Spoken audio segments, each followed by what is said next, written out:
அதனால நம்மளும் அவன் இப்படி நடிக்கிறானோ, காங்கிரஸ்காரனை வச்சுக்கிட்டு நடிக்கிறானோ, அதே போல நம்மளும் என்ன செய்யணும், காங்கிரஸையும் எதிர்க்கின்ற போல காட்டி, எடப்பாடியும் மட்டம் தட்டுற மாதிரி காட்டி பிஜேபியை ஒழிக்க வேண்டும். அதான் நம்மளுடைய கொள்கையா இருக்க வேண்டும்.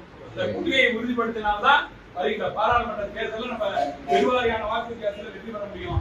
இது நமக்கு காங்கிரஸ் அங்க தண்ணி திறந்து விடுது, அதை தடுக்கிறாங்கிறதெல்லாம் ரெண்டாவது பட்சம். ஆனால் நாம் முழுமையாக எதிர்க்க வேண்டும்.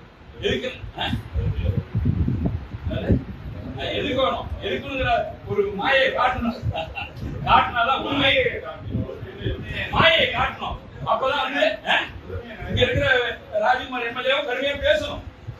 பேசினாதான் சரி, இங்க இருக்கிற தமிழர் எல்லாம் ஒன்னா இருக்கான், காங்கிரஸ்காரனா இருந்தாலும் ஒன்னா இருக்கான், எல்லாம் ஒன்னாதான் இருக்கான், தலைவரோட நிக்கலாம், எதுக்கு இருந்தாலும் போராடுவாங்க காங்கிரஸ்காரங்க அப்படிங்கிற உணர்வு மக்களிடத்துல வரணும். அந்த உணர்வு வரணும்னா ராஜ்குமார் கடுமையா பேசணும் அந்த கூட்டத்துல. ஏன்னா இங்க இருக்கிற தமிழ் உணர்வோடு இருக்கான், அங்க எப்படி கர்நாடக உணர்வோடு இருக்கிறான்னா இங்க உள்ள தமிழ் உணர்வோடு இருக்காங்கிறத காட்டணும். அதுதான் இந்த ஆர்ப்பாட்டத்தோட முக்கிய நோக்கமாக இருக்கணும். இது அண்ணா வந்துட்டாங்க, நான் பேசுறேன் இல்ல சொல்றேன். அதான் அதே போல செய்யணும்னா நிச்சயமாக ஒரு பெரிய வெற்றியை பெற்று நாம் வருகின்ற பாராளுமன்ற தேர்தலில் வெற்றி பெறுவதற்கு இந்த கூட்டணி நிச்சயமாக நம்மளுடைய தளபதி சொன்னது போல எந்த இது அசைந்தாலும் எங்கள் கூட்டணியை